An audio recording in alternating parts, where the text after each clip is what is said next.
Good evening, ladies and gentlemen. Welcome to the Rogue Wave podcast, the frequency for all things pop culture and the disruptors behind it, presented by Rogue Matter. We talk comics, movies, TV, and pop culture with the rogues who create it every Wednesday night, 8 p.m. Eastern on Facebook.com/Rogue Matter podcast. We try to give you an outside perspective as creatives and as rogues ourselves that you can't get anywhere else. Download this podcast immediately following the live stream on all major podcasting apps. RogueWavePodcast.com to subscribe on Apple Podcasts. That's Rogue Wave without the E, W-A-V podcast. Join the movement. Go Rogue, RogueMatter.com. I'm your host, Michael Dolce, as always, joined by my co-host extraordinaire, Mr. Lord of the Radio, Hassan Godwin. Hi. I demand much more energetic openings from you. You know, after your overlong, we got to pay the bills, my man. We got to pay the bills. Yeah. So then, what do you want me to say after that? I'm like half asleep by the time you get to me. No, I want you to put on your. I don't care what you want. I really don't. I've never been jovial a day in my life. That's not true. Now. I've seen. There's been haven't. Cracks in the armor here and there. No, you haven't. I've been faking it. Which costume is the real Hassan? That's the question. Nobody wants it. Nobody cares. Is Bruce Wayne your costume? Not one person in the audience cares. Bruce Wayne, really your costume. All right. We got a lot to talk about tonight. We've got, obviously, WandaVision debuting. We'll give you our predictions on the big bads. Predictions sure to be wrong. Who's pulling the strings? Who's trying to reach out to Wanda? Where is it all going? We'll also bring in a little bit of our comic book knowledge that we have from the Marvel Comics to kind of give you a hint as to where it might be going. We are welcoming Kickstarter and live streamer Michael J. Watson. I like saying that because just got more of a ring to it. He's got a Kickstarter going on for Chat and Draw 100, and really, going to open up about Kickstarter, the lessons he's learned as being an indie creator for the past 15 years. And he wants to talk about why Hulk is one of the best MCU films out there. I am skeptical at best at that. But first, I wanted to start with this. And it ties into WandaVision, but it also kind of puts all the streaming services against each other a little bit here, right? So WandaVision drops, and immediately I'm watching it, and I got to tell you, absolutely loving it, right? Like, what was your immediate reaction just to the first two episodes? I liked it. I thought it was charming. Charming's a great word for it. I also thought it was very unique. It had that Pleasantville kind of vibe to it, obviously, with Tobey Maguire and so there was kind of that, but it was kind of innovative to me, right? It was like, okay, great. You know what? This is different than every. What's that? Innovative to you? I don't know if it was innovative to you or not. You were like, it was innovative, right? Innovative to me, right? And I'm like, I can't. Okay, well, it was innovative to me. So let me rephrase that. Okay. To me, it was innovative in that we don't see anything like this on TV right now, and it's obviously, look, it's borrowing from a traditional format that I think you and I especially grew up on. I don't know if Gen Z or the millennials necessarily grew up on all the old sitcoms, but that was all that was in reruns when we were kids, right? So, I mean, there's just a certain, osmosis process of just absorbing all these old sitcoms and kind of seeing it out there. And I thought, wow, that's really innovative, rather than being just another MCU product, we're seeing something completely different. Now, the irony to this is that Disney Plus was supposed to have Falcon and Winter Soldier first, which looks like a more traditional MCU type program or series or TV series versus what WandaVision is. However, now, because of COVID, WandaVision has come first. And it got me thinking. I don't know if you can describe it as more traditional since Falcon and Winter Soldier itself would have been first, first of its kind. I understand what you're saying. It's more of a traditional format. Right. Format, execution. I think format of premise, more of a traditional premise of like some kind of espionage spy. Correct.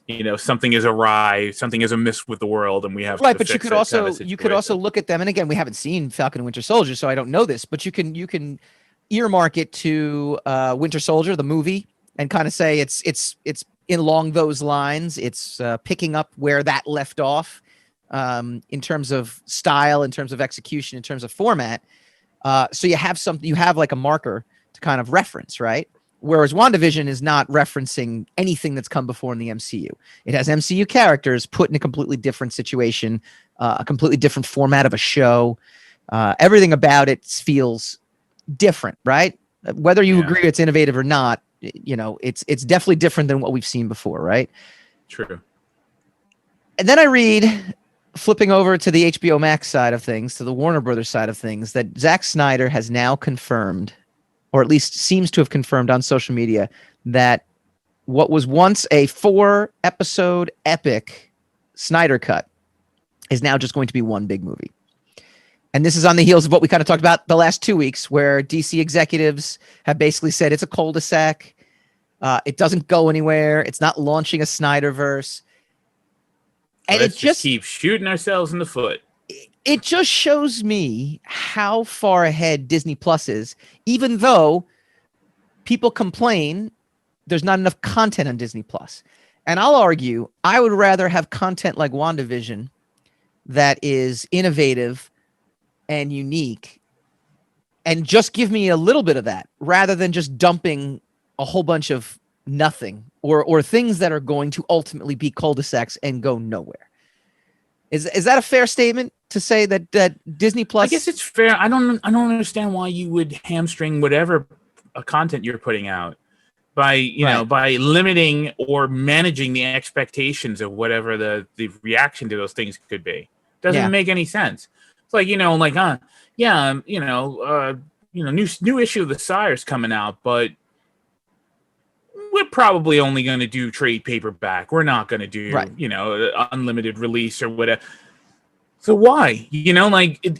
That's the kind of stuff you do when the relationship between you and the content provider is on shaky ground, and you're trying to hamstring your content provider's next efforts, right?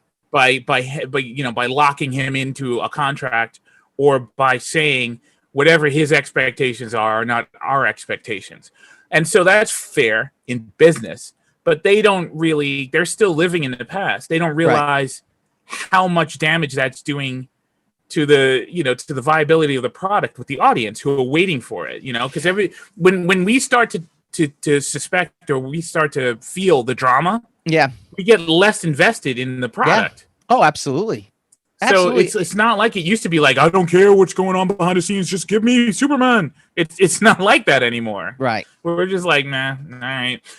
This is a novelty anyway.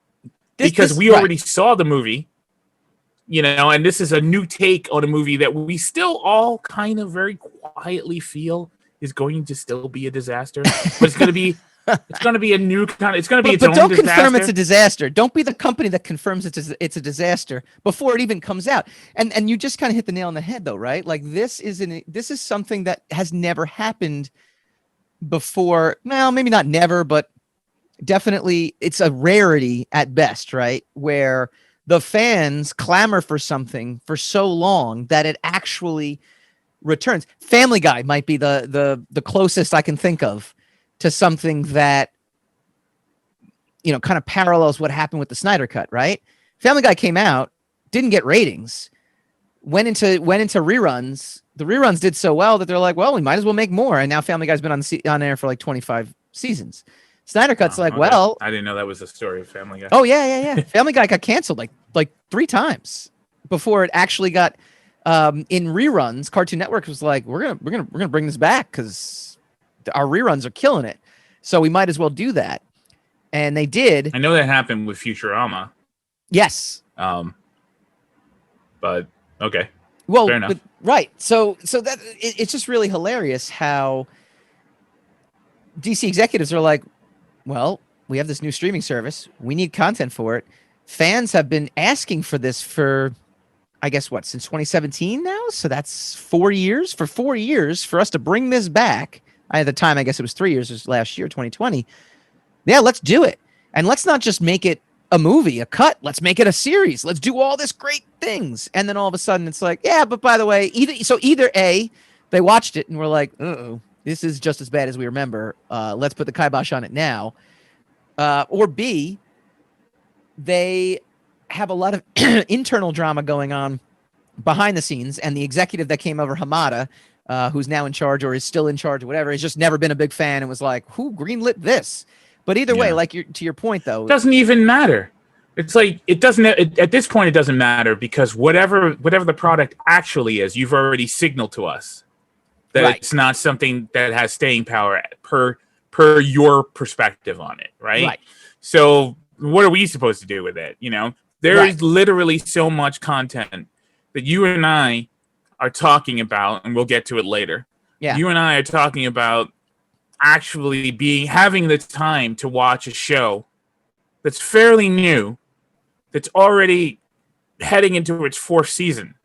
That's how much, and we're still busy.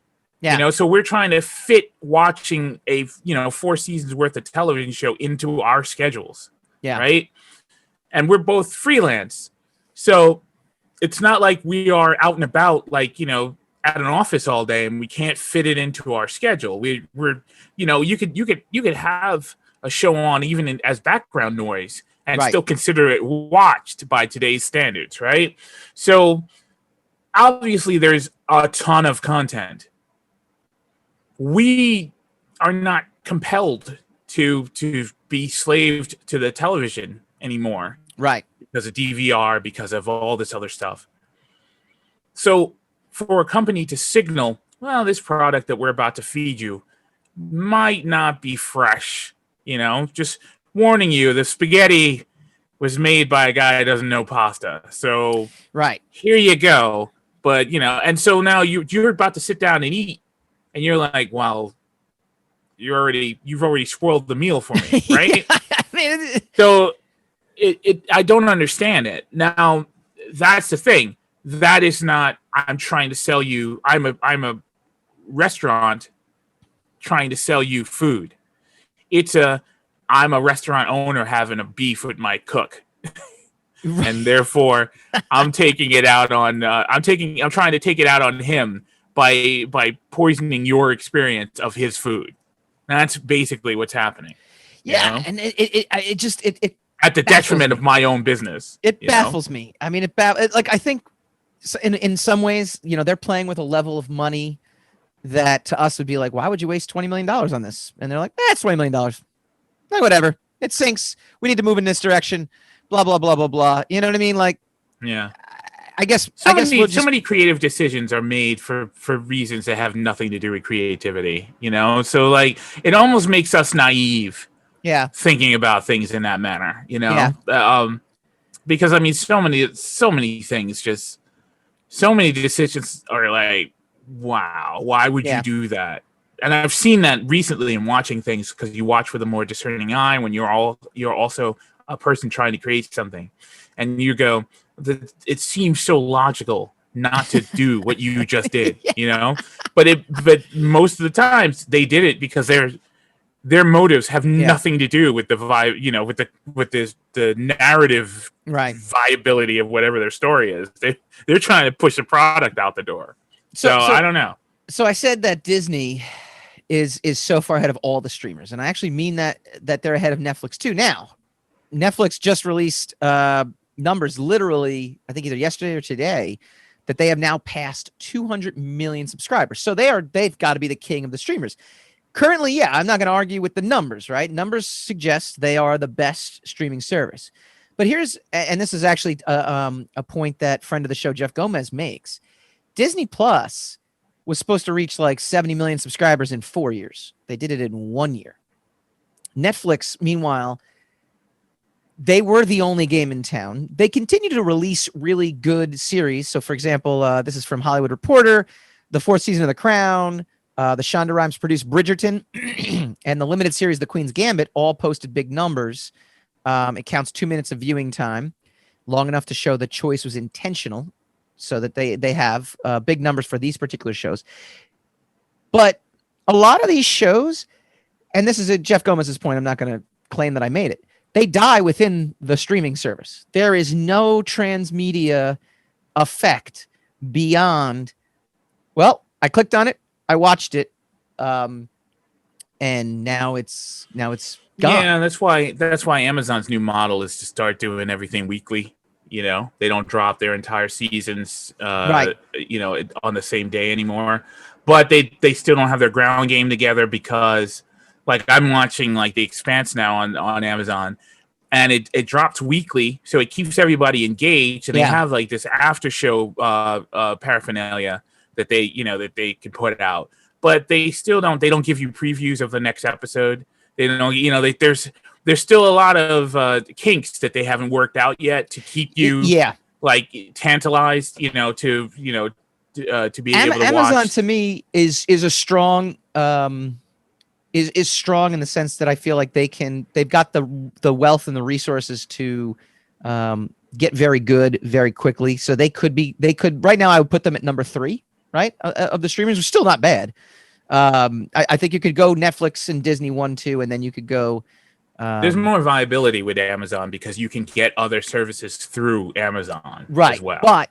But Amazon is right because they're more than just a streaming service. Streaming services they're like Google and Facebook though, right? Like at the end of the day, Google and Facebook do a lot of things. They don't necessarily do a lot of things well. Amazon I think is stronger than both of those, brands in terms of being able to they do things very well. Their Prime shipping, they do things really well. Their video services. No, I'm not even talking about that. I'm talking about I'm using the parallel of why I have confidence in them, in that Prime Video, is going to continue to rise and be a major player. Whereas I look at something like HBO Max, where we just talked about why I'm like, man, they just keep tripping over themselves in order to, Right.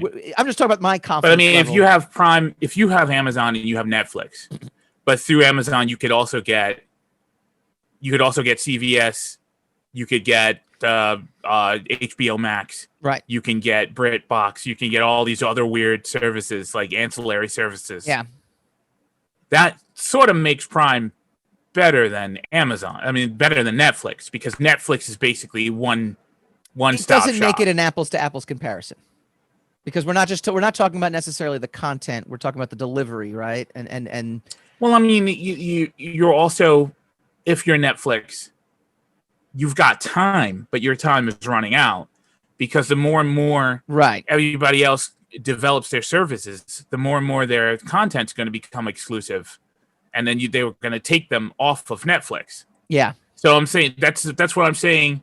The idea of Netflix and Amazon trying to do the same thing.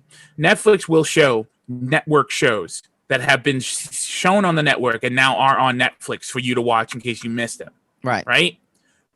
Amazon has other streaming services that you could watch through their streaming service, which makes them more viable. So even if those streaming services become exclusive, you could still use Amazon as a sort of Roku hub. Yeah. Like well, that's what I'm saying. It's not apples to apples. Right. It's not apples to apples. The point of the conversation, like, Netflix, I would say, Netflix has the lion's share because it was first. Yes. It was the monster that started it all. Yes. But I mean, eventually, if they don't do more to improve the versatility of their platform, they're going to lose a lot of things. Yeah. They already lost the Marvel stuff. They've already lost Star Wars. Right. They've lost all the Marvel movies. Mm-hmm. They've lost everything Fox. I mean, it's that crop is going to start to get thin very quickly. Yeah. Not maybe 5 years. I'm not talking about like immediately. Well, that's why they have to continue to grow their worlds, and they have to grow their worlds outside of their own platform. Right. I think that's just the most logical thing. That's what Disney has. It just has these characters that transcend a streaming service. We come to the streaming service for these characters. If there was no virus, they'd have like 4 shows out and a bunch of movies. Right. That would come directly to them, Like, but even with all that, there's still, I think Disney Plus is by far, I think, just ahead in all this. All right. Well, what do you guys think? Coming up, we're going to dive deep into WandaVision itself. Who is the big bad? Who's pulling the strings? We'll give you our predictions sure to go wrong when we come back. Welcome to Button Stash, the show about the best mustaches in gaming. Casey, it's Button Smash. It's the new gaming podcast from the Rogue Matter Network. I don't know where you got mustaches from. Well, I'm not shaving. But we will talk about gaming news, reviews, inside scoops, and retrospectives. Join us live on twitch.tv/WeAreRogueMatter on Thursday nights, 9 p.m. Eastern, or download our episodes wherever you listen to your podcast. But please, Casey, shave.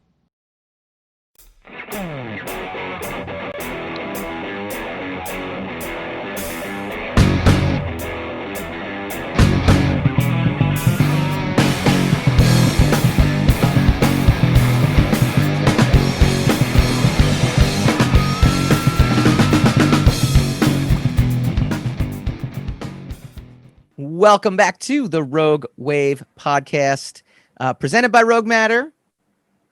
Join the movement. Go Rogue, roguematter.com. Now, Hassan actually alluded to it earlier. I actually do have a new issue of Sire coming out, and it is going to be a trade paperback. It's actually going to be a volume 3.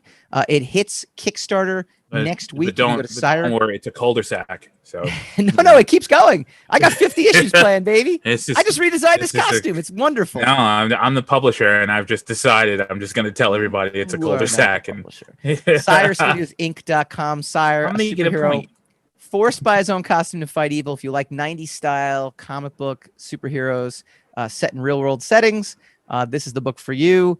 Very easy jumping on points. Again, go to SireStudiosInc.com/subscribe, and you will get a free Sire digital comic delivered right to your inbox so you can read it and get on board. So Kickstarter launching next Wednesday, January 27th. All right, we are back, and we're going to dive into the fun part of WandaVision. I like kind of the high level stuff, right? I prefer that sometimes to the generic YouTube stuff that you can find, or the generic podcasts that are like, oh, did you see that? Oh, did you see that? You know, oh, I'll give you my review. I think this was poor. No, we try to give you something a little deeper and a little bigger. That being said, we're also fans, and we kind of enjoy this kind of stuff. So the premise of WandaVision right now is that they are stuck. Wanda and Vision are stuck within a sitcom universe. There are, again, references. We don't even know that. Well, I'm telling you why. It's the impression. It's very Pleasantville-esque, where, color seems to be kind of infiltrating this world. Emma Caulfield. By the way, great to see Emma Caulfield back.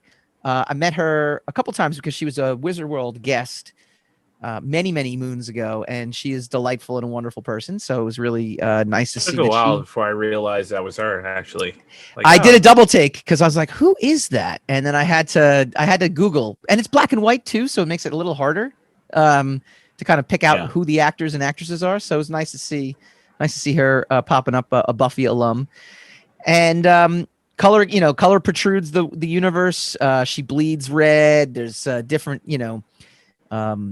instances where color kind of comes into it. It's got the sitcom vibe, but it's also got that like Clockwork Orangey, trippy, like, almost like a horror movie in a way.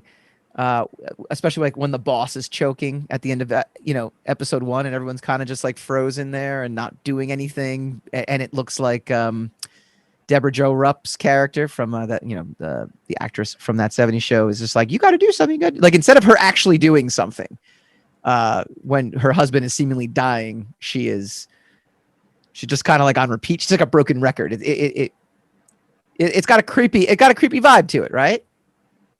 Yeah, it's certainly abnormal. There's something wrong.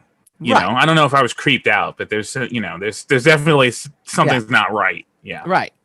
And so I was scouring the interwebs, seeing what people were thinking, who would be pulling the strings. I saw is either a comicbook.com, which, world-class website that is, or CBR.com. I don't remember which one I saw it on, but they were predicting Mephisto potentially as being the big bad that's pulling the strings. And I didn't quite get that vibe, but I guess knowing that this eventually feeds into Doctor Strange 2, like maybe. So I figured, because I know you love doing this, what is your prediction sure to go wrong? My prediction is not Mephisto, but I want to know, what is your prediction sure to go wrong? Like, who is the big bad that has seemingly, again, we've only seen 2 episodes, trapped them in a sitcom universe? assuming that they're trapped. Right. I don't know. I predict that she's the big bad. I think she's whatever it is, she's doing it, and they're trying to get to her. Yeah. They're trying to snap her out of whatever her delusion is. Yeah. It might be my prediction, certain to be incorrect, is that there is no big bad. Really. You wonder grief too. Is the big bad. What's that? Grief is the big bad. Well, that was my next question. Do you think Vision's alive? I don't think so, because when the guy was choking, she had to tell him to do something about it. Oh, I so like he that. didn't have his own free will. See, you say you don't like this, but that's very, very. I like that. Very astute of you. No, I'm just saying. Thank you, Michael. Do you think? Well, look, I like complimenting you. I'm not. It's not a backhanded. It's not your compliment. compliment. It's how the compliment sounds. But anyway, it doesn't matter. Well, Should I very say good, it? Billy. That's really good, Billy. I You didn't ate do all your pudding. I didn't You know did. that. No. Look at you. You ate all your pudding. No, I was genuinely impressed with that observation. Yeah, that's the thing. It's like a brand new thing. We don't have a lot of new things. And the reason I don't technically like to do the predicting stuff is because now we're overcooking everything. And then you just want to watch it just to let it, you don't want to have to watch it like you're going to be tested on it. Now, I'm not talking about that's basically what we do. So it's kind of it's par for the course. It's kind of like an occupational hazard, but it's just like the idea of watching it just to cook on it. Like, I wonder what this means. It's like, it will reveal itself. Like if it's any good, it will reveal itself. Yeah. And then like just slowly, because I'm like watching a lot of other shows, and I won't go into depth about any of them. And people are coming up with and I don't know if it's because of COVID and because of the strange atmosphere that we are now living in. But people are like, well, this wasn't perfect, but I enjoyed it. Like that is new. That is a new attitude. That's the attitude we used to have in the old days when we watched it. Like, yeah, I know Bo and Luke just jumped over another, construction site that just happens to pop up in Hazard County this week, but I enjoy watching that. It doesn't need to make sense. I enjoy seeing that.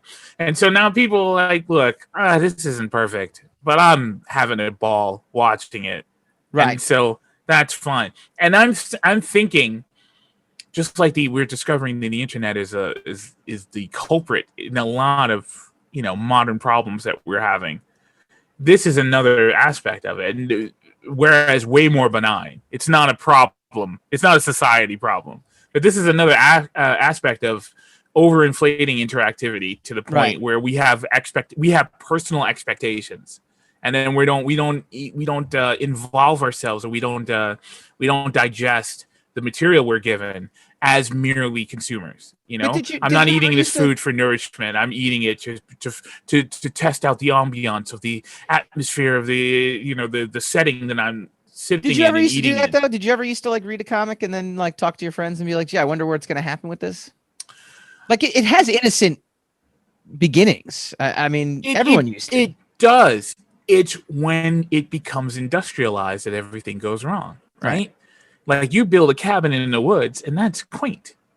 But you get a company that chops all the woods down to keep building cabins. That's a problem, It's industry that makes everything kind of terrible. And we've turned this into a cottage industry. Not you and I. We're innocent. But but people in our line of quote unquote line of work, we've turned it into a cottage industry. We don't do this. We do this because it's fun. Because I actually enjoyed. I would say it's a testament to WandaVision that I'm actually sitting there going, yeah, you know what? I actually agree with you in the big bad scenario, because we know this from the comics that something's not quite right. So you assume that the comics will be the groundwork, whether or not the MCU or Feige or the executive producers go the exact route we think they're going to go. We think the end result is going to be that Wanda is the big bad. We think Wanda is going to do things that eventually spill out into Doctor Strange 2, where she might not be the hero. But at the same time, I'm really excited to see how they get there. And I like the idea. It's a selfish motivation, right? Because these companies love it. They love it. They love that we sit around thinking about this stuff. Nobody's complaining about that in the marketing rooms for these companies. It's merely a personal quirk of like, look, I just want to just enjoy it for what the heck it is. I don't want to see 50 people, a lot of whom have harebrained, ridiculously stupid ideas that either are so outlandish that they make what really happens boring. Right. Or they are so close to the mark that it doesn't become a revelation anymore when you finally see it. I agree. I mean, I try to stay away from too much predictions, but I do like talking about the show in this way because at the same time, I think that's if this show was delivered to you in a straightforward manner, I think it would be more about, there might not be a predictable twist or a predictable mystery to it, but obviously the whole show is kind of showing you that it's got some sort of twist to it. And so part of you sits there and goes, the fun is now saying, well, okay, what part of the comics that we've already kind of read and what characters from the comics are they going to use this as a vehicle to introduce? And that's something that I think is very important in terms of giving predictions, not in the giving predictions. I don't even care about that in the way it's discussed, because I think there really is, and Marvel's very good at this. And Disney in general, right? If you also kind of talk about Mandalorian and how they were able to keep, that surprise at the end kind of hidden. I feel like there is going to be something. That's what I'm saying. Like imagine if everybody had been talking about that before you actually saw it. Right. Imagine that. Like imagine the revelation of Luke Skywalker, and you watching it and you're like, that is him. That's Luke, And then imagine if 3 weeks earlier someone said, and it's rumored that at the end of the season, Luke Skywalker will appear and save everyone. I mean, if you wanted to find this, if you wanted to find that, you could have. There were definitely message boards. There were definitely Reddit chats. There were definitely. I get it. I'm not talking about people shouldn't do it. I'm not saying that people shouldn't do it. I'm saying I don't understand wanting to do it. I don't get it. That's what I'm talking about. I'm not condemning the practice. Right. I'm just saying it doesn't make any sense to me. Right. Because the experience is so much better when you're like, oh my God, this is happening. Well, let me ask you a question though, and this is I like this. We're getting inside your head, which is a dark and scary place. So this is good. My new sitcom really keep eating your pudding. Episode 2 is over. Do you walk away? Do you just stop thinking about the show altogether, or have you thought about the show at all since you watched it?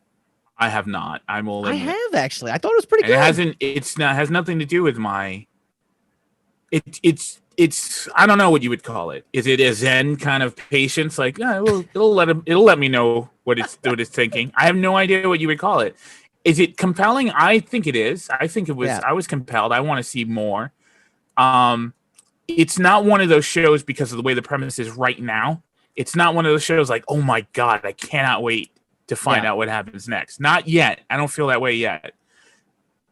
But it was more to me like, and then I'll admit my bias right away. I was interested.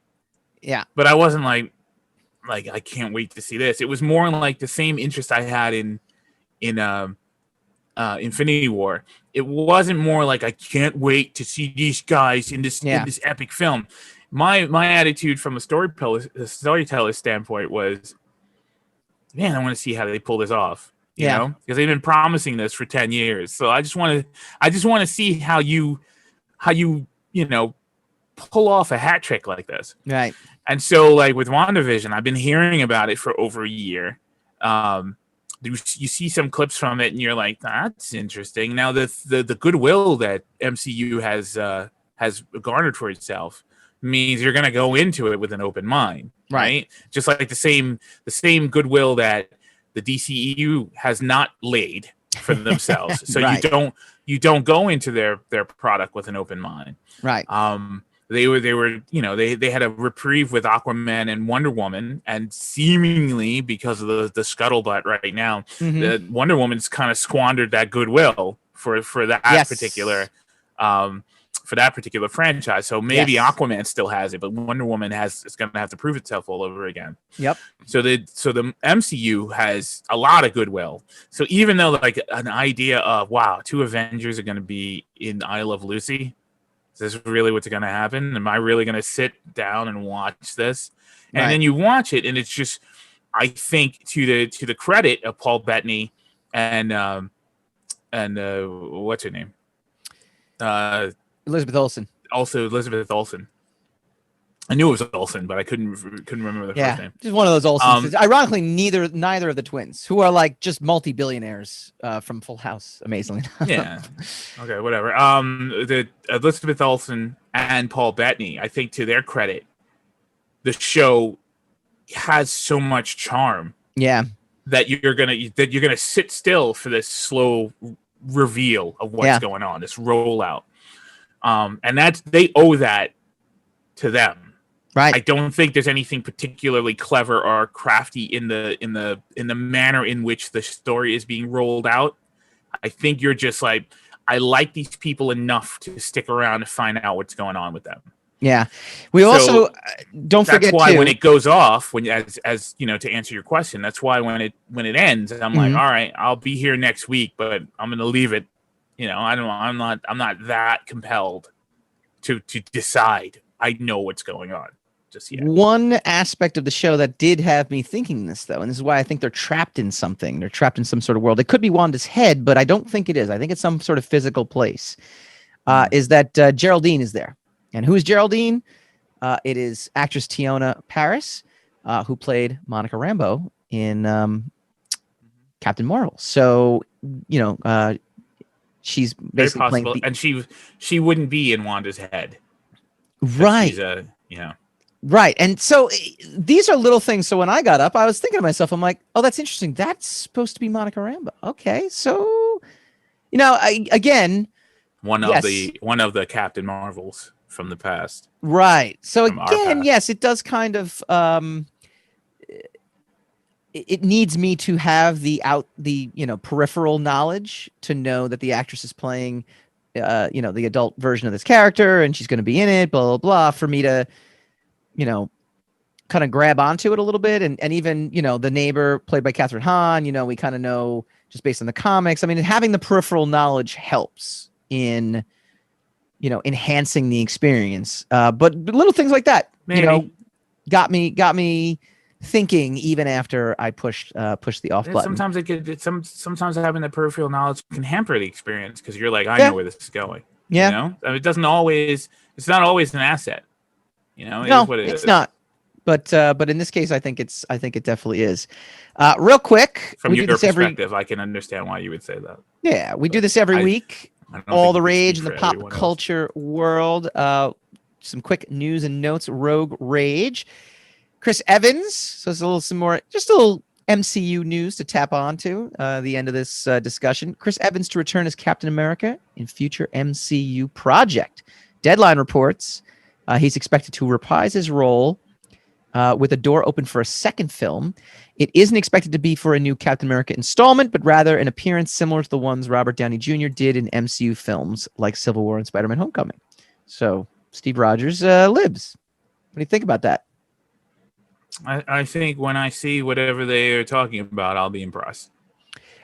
It was one of those things where I'm kind of like, well, yeah, of course he's going to be. It's like saying like, oh yeah, in the future, this character is good, might pop up somewhere in the universe. Okay, thanks. Like, tell me what he's going to be doing or what the project is, and then I'll be interested. Otherwise, it could just be a walk on in Guardians of the Galaxy 3. He literally like Thor: Dark World, where Loki became Captain America for 2 seconds, right? Right. And then just like, imagine if they hyped us up, like Chris Evans is going to be in Thor: Dark World, and then you see that for like, you're like, man, I'm gonna murder my travel agent. I did like the Matt Damon cameos though in a lot of those Yeah, but I mean, those are good because those are a surprise. If they hyped you up about that, by the time you saw it, you'd be like, man, what is this? All right, never mind. Yeah. You know what he's going to do? Actually, I'm gonna break news right here. I know what his role is going to be. He is going to save Baby Grogu from the Death Soldiers. I screwed it all up, didn't I? Little bit, man. Even I couldn't make the crossover. He's going to be the guy. Yes, at the end, he's going to put his cloak off, and it's going to be Steve Rogers. He'll be like, hey, Steve Rogers. Yes. Steve Rogers. He's in a galaxy far, far away. How could this have happened? How did they de-age him to look just like a young Captain America? He managed to do it. Seth pulled it out. That's called a win. All right. Ethan Hawke is confirmed to play the villain in Oscar Isaac's Moon Knight series. So not only have we confirmed Oscar Isaac will be playing Moon Knight, but Ethan Hawke has now signed on as well. So some MCU news to keep us going during the additional winter quarantine that we're going through. And finally, jumping back over to HBO Max. And look, to just kind of put a bow on our initial conversation as to which streaming service is better or worse. I got to be honest with you, HBO Max, the decision to just release all their movies on HBO Max this year because of coronavirus is a win for all of us, is a win for fans, right? I mean, so it does allow HBO Max to enter the discussion. I mean, I think our discussion earlier was they don't know what to do with their IPs, and I still think they don't know what to do with their IPs, but at least we're getting content on this platform that will keep us kind of coming back to the platform. Godzilla versus Kong. Sorry, go ahead. It's kind of interesting to see something as a trailer and go, hey, I want to see that. And then realize, oh, in a month, I can just see that, like I could just sit right here and watch that. Right. So we are going to be able to see Godzilla versus Kong on HBO Max. It's been moved up to March 2021. It was originally slated to come out May 21. But the upcoming MonsterVerse film will now be released in theaters and on HBO Max 2 months earlier. Not much has been seen so far, but the film's new release date means that we could be getting a proper look very soon. I think the interesting behind the scenes stuff for all this, though, is that they've had to negotiate bumping up the rewards for the actors, the producers, the directors, because that's been the big gripe now. And Christopher Nolan kind of hinted at it when he kind of like said they thought they were in the best movie studio in the world. Now they're in the world's worst streaming service. Wonder Woman, Patty Jenkins was all about it because she got paid a boatload of money to have it be released on the streaming service. They negotiated without it the virtue of having it perform first, so they could see if she earned the bonus that she got. Exactly. So, so she was like all in. She's like, oh yeah, put it on the streaming service. And she's like bathing herself in cash. She was fine with it, but a lot of the other creators were not. I mean, I know the Dune director has been very outspoken about. He was very upset. He wants it to be in theaters. It will be in theaters, but it's also gonna be in the streaming service. So it's not gonna, and we even talked about it too. I mean, look, Wonder Woman took me 2 or 3 sittings to sit through. A, because it wasn't a great movie, but also B, just because of my situation at home. It's a different situation. It's a different viewing experience. And normally that's not a big deal, right? I mean, if I don't see a movie in theaters and I wait for it to come on cable or I wait for it to come on HBO or I rent it or whatever the case is, it's going to be a different experience. But now this is the universal different movie experience that everyone is going to experience because of this move to the streaming service. And I think creators have a right to be kind of pissed at that, right?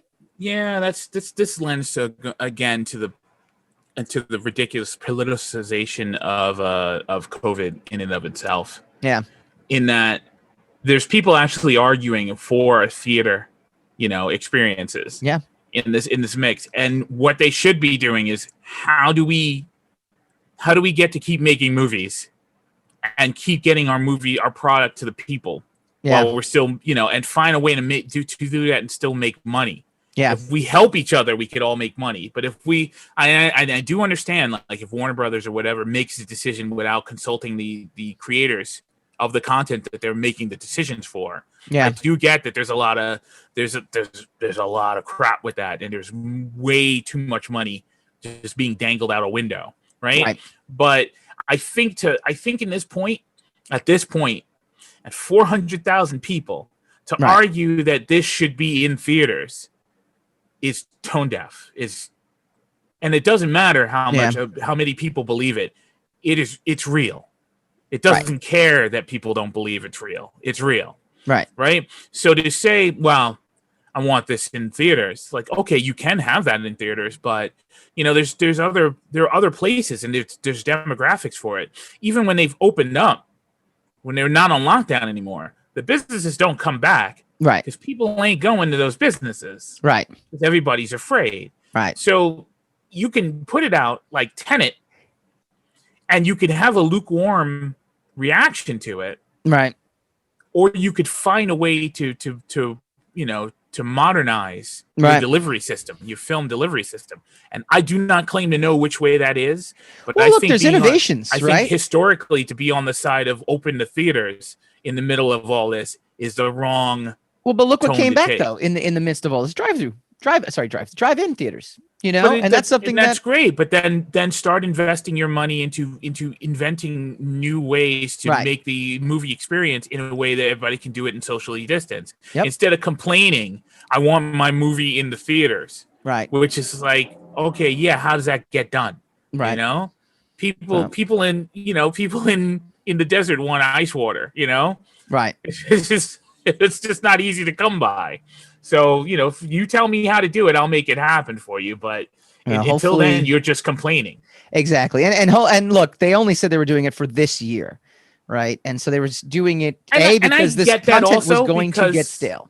It was going to get stale. Nothing ever happens for a year. If you say, look, I want a friend of mine, they're going to live with you. It's only going to be for a few months. If you know reality, that few months is going to be a couple of years, So it's not always. I get from a business standpoint, them not sitting still for this is only for this year. I think, but you made the point though, right? Like no matter how many people sign up for this HBO Max service, it doesn't replace, like $1 billion at a box office. It just doesn't. No, I know, but I mean, I'm saying, look, if the money people find a way to become complacent with the status quo, they're not going to change it, right? If they feel, look, I'm not making, maybe I'm not making $1 billion in a weekend, but I do make $1 billion in the aggregate, right? And they can get comfortable with that. The only person who's going to get screwed is the artist. Yep. So I get artists being upset. Yep. I get it.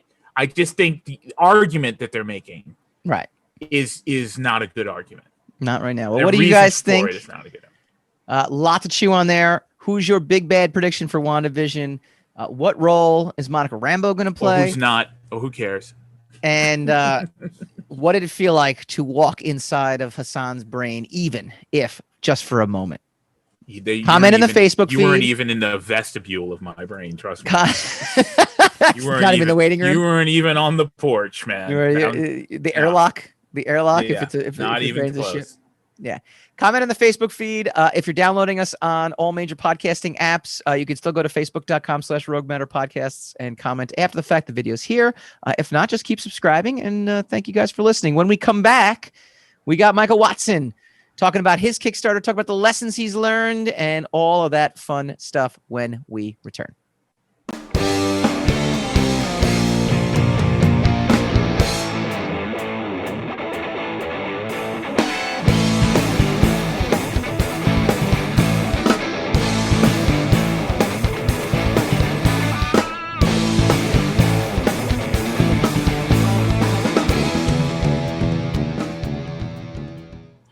Welcome back to the Rogue Wave podcast, the frequency for all things pop culture and the rogues who create it.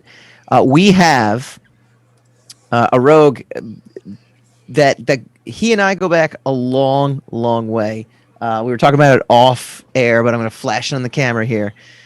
I'm flashing it too fast probably, but this is, well, first of all, this is Michael J. Watson, appearing first time on Rogue Wave. You and I go way back to the Wizard World Chicago days of Pimpin' Our Books. That was Hot Shot. That was your first book. When The Sire was first out, I was pimping my book, and we all connected through many mutual friends, Dan Leister, Victor Dandridge. So it is a pleasure to have you on, sir. Thank you. It's a pleasure to be on. I appreciate you allowing me onto your platform. Oh, yeah. Is it a platform? I don't even know. Do we step up? Is it? Yeah. I think you guys do. I watch you guys from time to time when you come on. I catch the stream on Facebook. You got a nice little audience there. Yeah. No, we've done okay. We've done okay for a middling podcast. We're doing all right. So we're just talking quickly about the first thing you ever did, or one of the first things you ever did, but you've got something new going on right now. You've got a Kickstarter out right now. Tell the audience a little quick 30-second elevator pitch for that Kickstarter going on right now. Oh, well, I got the Kickstarter going on called Chat and Draw. It's literally a show where I draw people's characters live while asking them questions and getting the inside dirt about their comic book characters.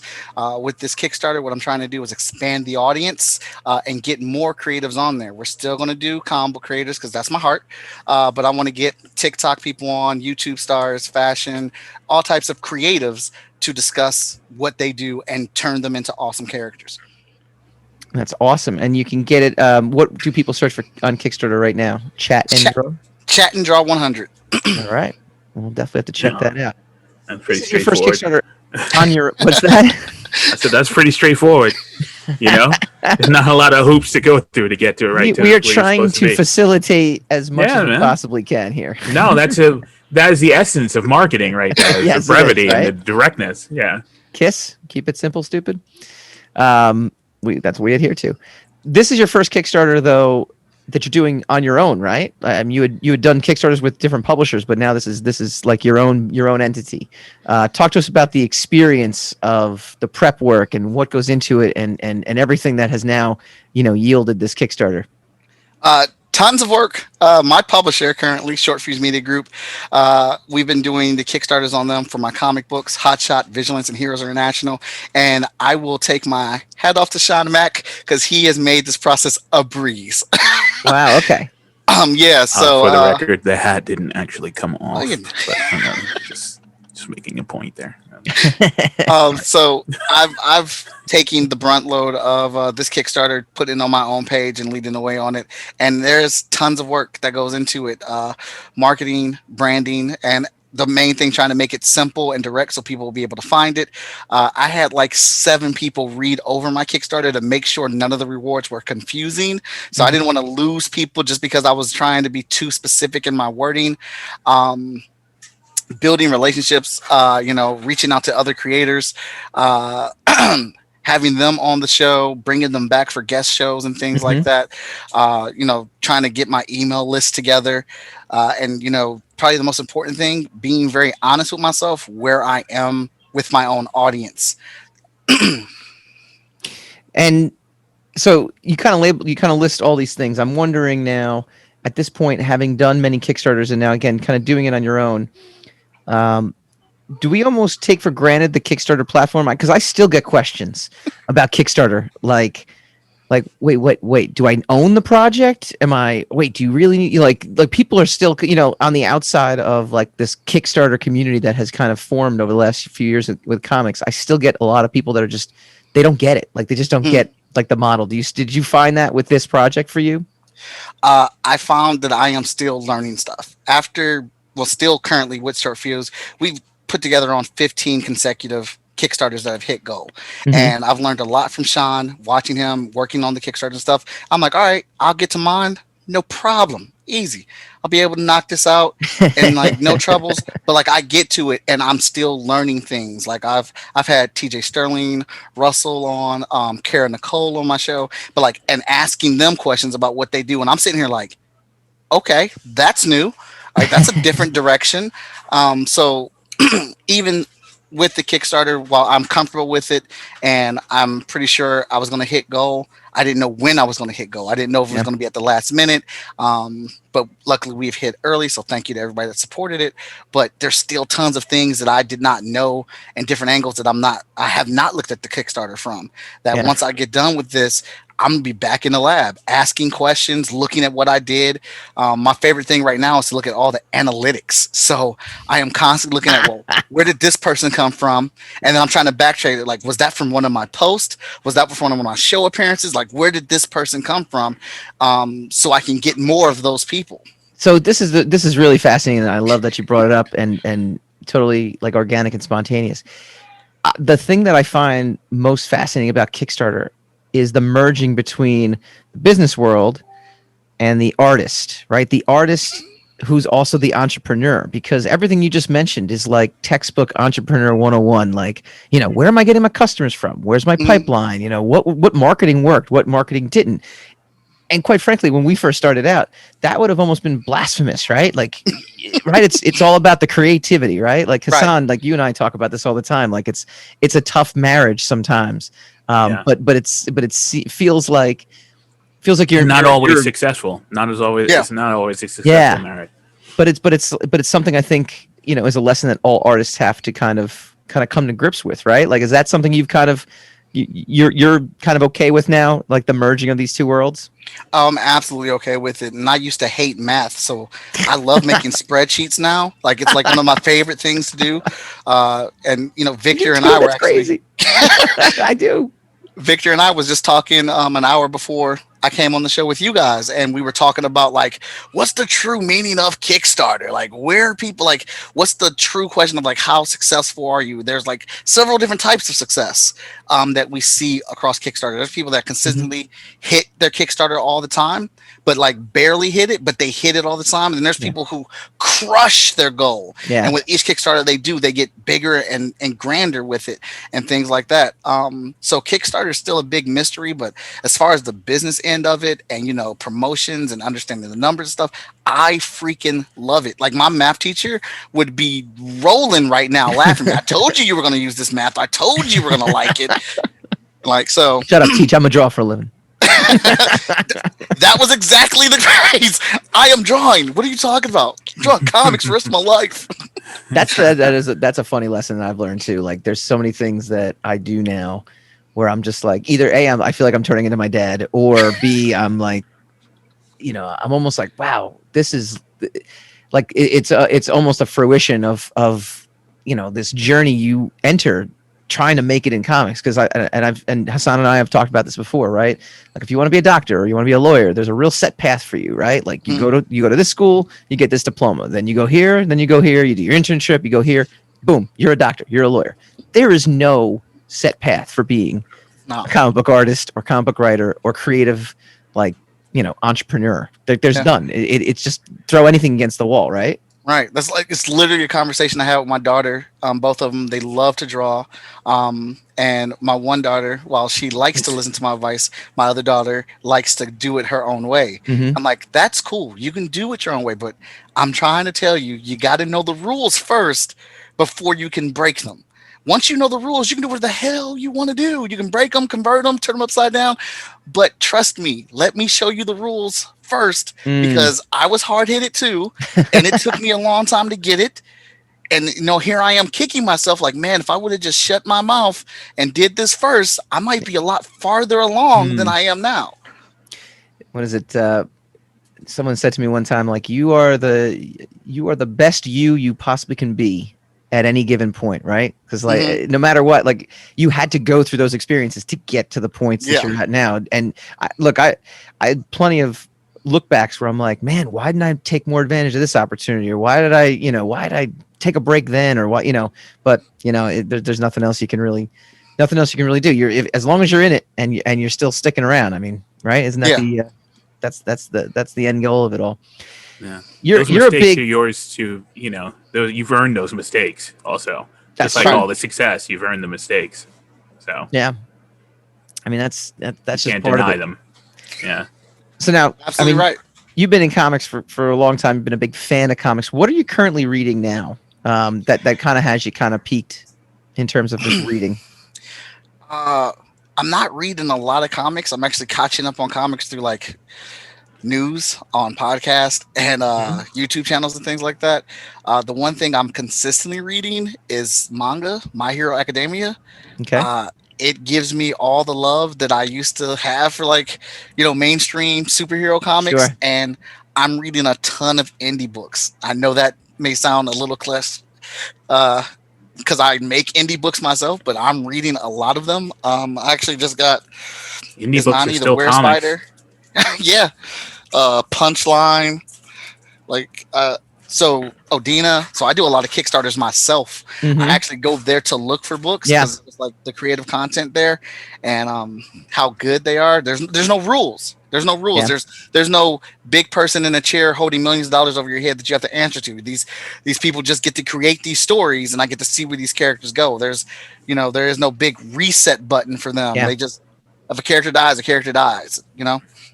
Yeah, I think 2 books I just got were Ned, which is Jim Calafieri's Kickstarter, which was Ned from the Pit, which is awesome. So I'm pretty excited to read that. But I'm with you. And then the other book I just got was American Carnage. It was a Vertigo miniseries by Brian Hill. But again, a lot of non-mainstream. The only mainstream I'm reading right now are like the X-Men titles. But going to Kickstarter, that's I think where people are. It's become this scene, right? Yeah. Can I ask a question? I got a question. Yeah, of course you can. What is? I mean, you don't have to give away your trade secrets or whatever, but what is exactly that you know right now? I know you said there's more that you could know, but there's more that you want to know. But what is it that you know right now that you can advise on how to do a successful Kickstarter? You got to do the background work, man. You got to do the behind the scenes work, which is talking. You got to let people, you got to have people like you and know who you are. You got to be involved in the indie community. Whatever your audience is, you have to flex your muscles within that audience to get their support, to get them to champion, to get them to advocate for you. And that stuff takes a lot of work. It's a lot of time. It's time consuming, and that may involve you. Like, I have to set aside time in my day, like 1 or 2 hours, just to be on Facebook, just to interact with the indie community, and not just post my stuff and say, hey, buy my stuff here at this link, or hey, buy this, but actually interacting within their conversations, getting into an argument or two with somebody, or coming on and just literally telling somebody happy birthday because it's their birthday and they're creative in your field and they're working. But just like that stuff, like if I can go back and if I can advise anybody that laying out all that groundwork, people have to know that you are a genuine, real person that is making comic books in this community, and not that you just don't care about your comic book, but you care about other people's comics as well. Okay. All right. Yeah. And it's because if you don't hit your goal with Kickstarter, you don't get anything, right? It's not like some of the other platforms out there. So networking, basically. So hustle. It's all about the hustle. Okay. Because you never know whose audience you're going to chime to. Like Moana McAdams, me and her are really cool. We've been working on a lot of projects together, and we've been kind of like piggybacking off of each other. And we've been picking up, like, I've been picking up people from her audience, and she's been picking up people from my audience, and we've been sharing that. Kind of like the basic thing is, like, there's enough for everybody out here to eat. Like, it is possible for people to like more than one fandom and more than one creative. It is possible. So getting out there and just doing the legwork.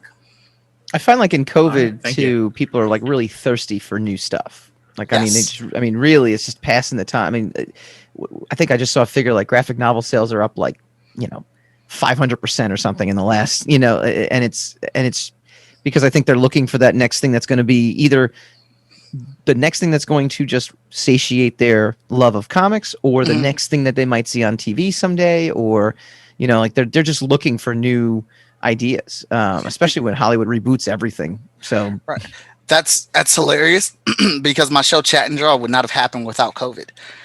That was the whole reason the show got created, because a third of my income is comic books, comic book conventions. Yes, I go to comic book conventions like 25 weeks out of a year.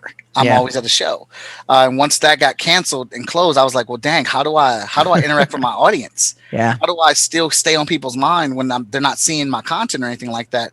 And then I noticed and saw that there were other creatives who were facing the same thing. And I'm like, I need to do something that like gets me involved with these people and shows the community that we still are out here making stuff. And that's where Chat and Draw came from. I've seen StreamYard has blown up because that's we don't use that platform, but that's what a lot of these guys have ended up doing, and they've become like talk show hosts. Like some of them better than others, but absolutely. Well, it's a skill. It's a learned skill, you know, and it's not easy. But but it's amazing. It's amazing, like the the ingenuity that you just see. Like anytime someone always tells me like, well, this is going to end one day. And you think about it, there's a moment of like, of course, like you get very like, frozen in time, but there's also a moment of, okay, well now what's next? Like everybody has that in them to like pivot and to move and to do something. So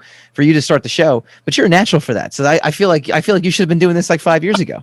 I agree with you. The streaming thing has been super fun.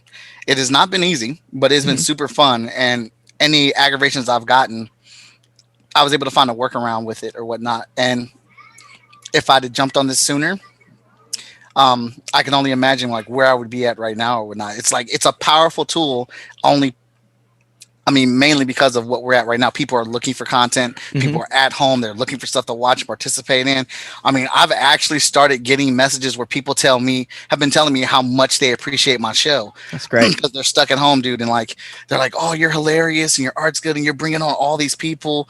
One guy, Brad Arney, he has watched damn near every single episode that I've had, but like, he's also supported almost every creative that has come on that show. That's great. Either by buying their books or, going to the Kickstarters. He's even fronted the money to have people come on my show that he thought could use the attention. And I'm like, this community, like I've learned so much about this indie community since doing the streaming show, man. Like there's a lot of good people in it.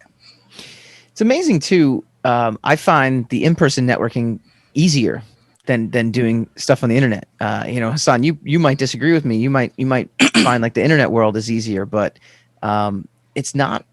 It is almost. I guess my question is: do you feel the difference in how you network online versus at conventions and in person, or is it kind of the same in both? In real life and on and virtual for you? I feel like more people are about it. Like when you went to comic book conventions and you're dealing with people in person or over the net, they're like, "Oh yeah, I'll do that. Yeah, that's what's up." And then nothing ever comes out of it. But like, it's more likely to happen now because everyone's trying to, get into something and find something to connect with. So I find it's been a bigger boost for it. You're a big MCU guy. We talked all about WandaVision earlier in the show. What's your take? What's your reaction to what you've seen so far? I think it's hilarious. I thought the show was great. We've enjoyed the first 2 episodes, my wife and I. Although, like you said, I'm a big MCU guy, so I know the overall arc of where they're going. WandaVision connecting into Doctor Strange immediately, and then going to wrap up in Spider-Man 3, and like that whole map. I'm like, I'm here for it. Just execute it, baby. Just execute it. I understand it's a slow burn, so I'm not bothered by that at all because we haven't had MCU for like a year and a half. Right. So I'm here for the content. Plus, it is completely different for everyone that has been ragging on MCU and saying you need to get outside of your formula. You need to do something new and mix it up. That is literally what they are doing now. Their last 5 or 6 movies have been billion-dollar movies. So whoever's telling them to get out of their formula is trying to get them killed. Basically, that's what they're trying to do. Hey, I got this idea. Put this ski mask on and walk into that bank over there. It'll be great. It'll be outside of your box. That's not really what you shouldn't listen to that advice. Just saying. I'm going to tell you how not to be successful. Do the opposite of what you're doing. Yes, do everything differently from what is making you, giving you untold riches right now. Hey, it makes perfect sense when you look at it from that mirror, but there's still always a few. But and I think Vision is hilarious in the show. Like, I'm loving everything he's doing. Wanda's spot on, and I find myself, even though I'm trying to take it an episode at a time, I'm finding myself, all right, where's the connection? What can I see here? Why are we here? So, well, what's your prediction sure to go wrong? The rumor mill, and we kind of discussed it a little bit, was Mephisto. And there's no confirmation. There's no nothing. This is complete conjecture. Now, I haven't seen anything that hints at Mephisto except they keep saying the devil's in the details. That's like the only thing that I've seen or whatnot. Chances are it is him. I like it. You're like, I haven't seen anything that's going to have anything to do with him. It's probably him. It's probably him. But I just haven't seen anything to suggest it. Yeah, But I know it's what out the, there. That's what the rumor mill of the internet is. That's what the rumor is. But I'm my guess right now is that I think Wanda has mentally broken down and she has taken over some small community, Mhm. and Sword, which has obviously been dropped in there, Yeah. is watching and trying to get through to her or whatnot, and she's like, I'm not having it or whatnot. But I'm kind of on that rumor just because I want it to link into these bigger things. I want to see bigger, more dangerous villains that are on the same level as Thanos, but I don't want to wait as long as an Endgame or Infinity War to get that Thanos event. You know what I'm saying? Yeah. Well, now that we've had it, I mean, now it's the slow burn is effective to a point now. To a point. Right. All right. Real quick, Incredible Hulk being one of the best MCU movies. You got to tell our audience why you think this, because this is just a conversation we've had off air, and now I have to bring it up here, and we have to chastise you immediately. You know, I still haven't actually finished that movie. It's It was terrible. so bad. The original, The Ed Norton one. the Ed Norton one. Oh my god! It took 3 times, and I still didn't finish the whole thing. I think I still have an hour left, and I couldn't do it. All right. I feel Incredible Hulk is one of the best MCU films because it is literally exactly what the Hulk is. A geeky, nerdy dude turns into a big green monster. He gets put in the middle of a city and punches another big monster in the middle of in his face with cars. And he says, "Smash," and it's done. And he runs off. Like that's all the Hulk comic books were. It was a big epic fight. Norton walked and breathed like a geek. He used a car as fist, man.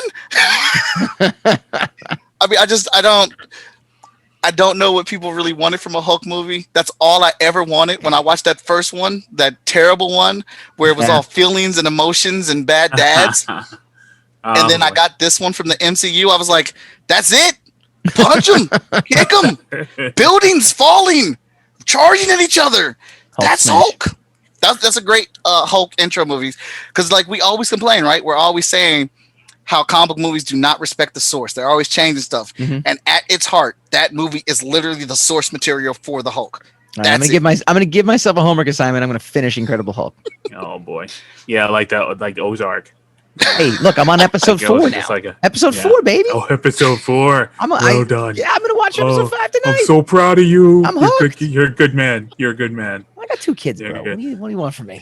I don't know. I have 2 kids and Don't, it's COVID. don't and they're make little challenges if you got handicaps, man. That's your problem. I'm on Mike. season 3, man. kids. Are you really? Yeah. Son of a bee. Yeah. Mike, tell everyone where they can find the Kickstarter. Tell them where they can find you online. All right, awesome. You can find the Kickstarter as Chat and Draw 100 on Kickstarter, and you can find me as Most Epic Art on all social media platforms. Michael J. Watson, Big art. artist extraordinaire. Go check out his Kickstarter. When we come back, we'll put a bow on tonight's episode.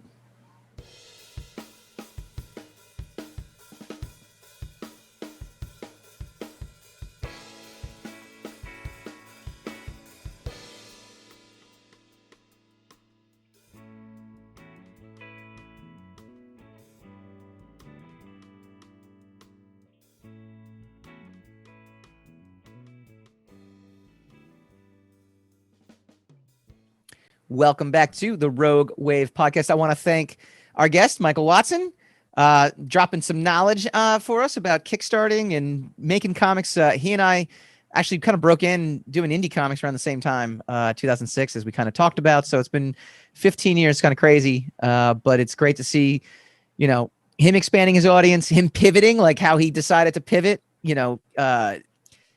year, I think that's something that everyone is trying to do, but including when we talked about the big studios, like how do you pivot in the coronavirus times? But it's good that he has kind of it has forced him to be successful in different ways, and I think that was just awesome guest to have on the show. It was really great. Next week, we'll dive back in more. It's you in English. Your bad romance with English right there. WandaVision. And we'll talk about the news of the day, and we'll figure out more ways that we can jump inside Hassan's brain. We'll see you guys next week.